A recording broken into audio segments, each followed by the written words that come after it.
Bismillahirrahmanirrahim. Assalamualaikum warahmatullahi wabarakatuh. Baik teman-teman, di sini saya akan mempresentasikan materi yang berjudul Sistem Saraf pada Manusia. Sistem saraf adalah suatu jaringan saraf kompleks, sangat khusus, dan saling berhubungan satu dengan yang lain. Sistem saraf mengkoordinasi, menafsirkan, mengontrol interaksi antara individu dengan lingkungan lainnya. Jadi, sistem saraf yang penting ini juga mengatur kebanyakan aktivitas sistem-sistem tubuh lainnya. Karena pengaturan saraf tersebut terjalin komunikasi antara berbagai stimulus tubuh hingga menyebabkan tubuh berfungsi sebagai unit harmonis. Lanjut ke fungsi sistem saraf. Fungsi sistem saraf di sini terbagi menjadi 3. Yang pertama sebagai alat komunikasi, yang kedua sebagai alat pengendali, yang ketiga sebagai pusat pengendali tanggapan. Maksud dari fungsi sebagai alat komunikasi itu adalah sebagai alat untuk antara tubuh dengan dunia luar. Hal ini dilakukan oleh alat indera yang meliputi mata, hidung, telinga, kulit, dan lidah. Dan sebagai alat pengendali itu seperti apa?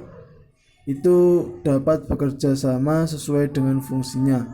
Dengan pengaturan oleh saraf, semua organ tubuh akan bekerja dengan kecepatan dan ritme kerja yang akurat. Sebagai pusat pengendalian tanggapan, di sini merupakan pusat mengendalikan atau reaksi tubuh terhadap perubahan interaksi tubuh terhadap perubahan keadaan sekitar. Karena saraf sebagai pengendali atau pengatur kerja seluruh alat tubuh, maka saraf terdapat pada seluruh alat-alat tubuh kita. Baik, yang selanjutnya yaitu bagian-bagian sel saraf.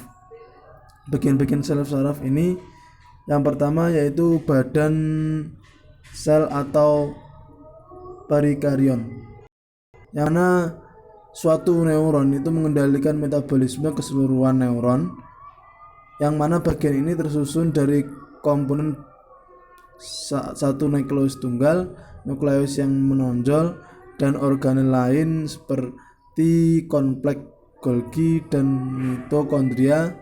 Tetapi nukleus ini tidak memiliki centriole dan tidak dapat beraplikasi. Selanjutnya yaitu dendrit.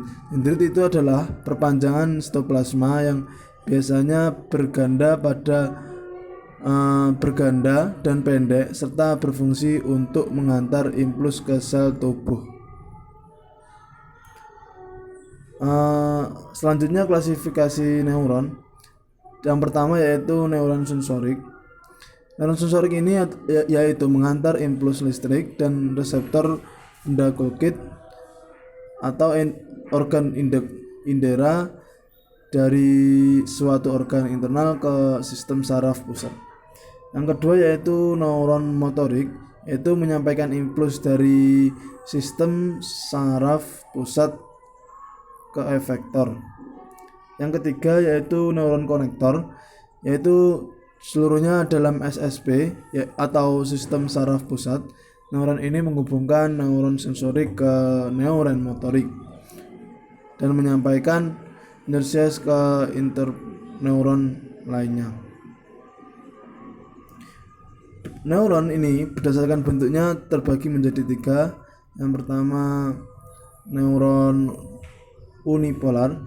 Hanya neuron unipolar ini mempunyai satu serabut yang dibagi menjadi satu cabang sentral yang berfungsi sebagai satu akson dan satu cabang perifer yang berguna sebagai satu dendrit.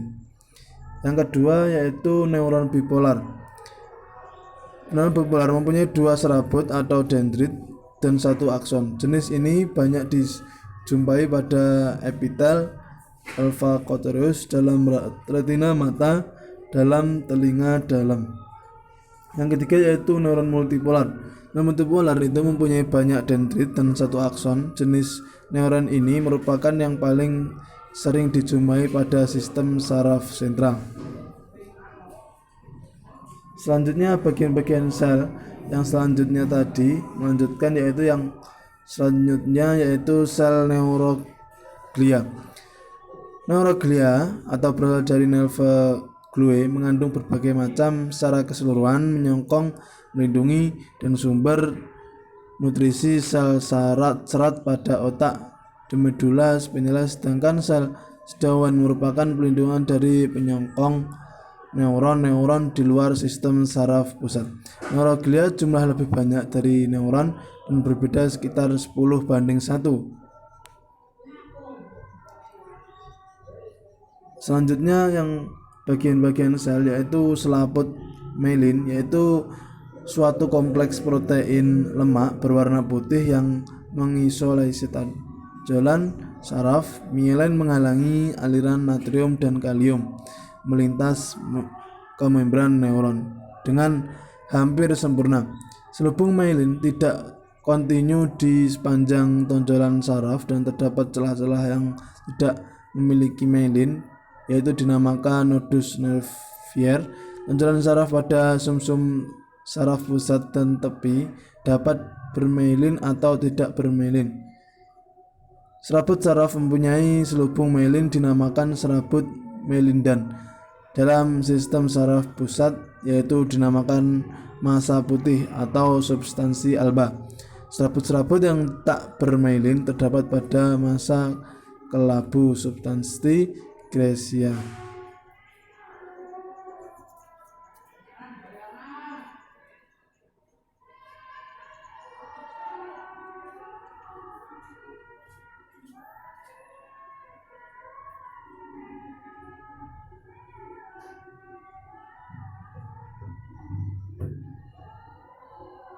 Baik, yang terakhir yaitu penyakit saraf.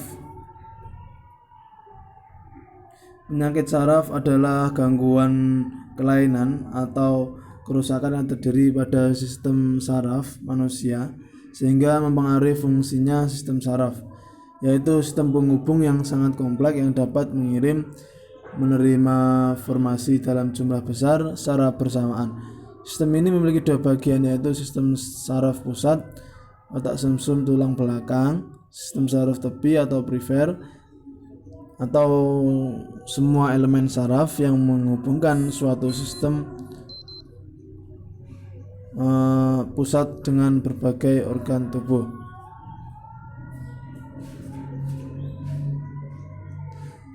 Baik, sekian, terima kasih pemaparan materi dari saya.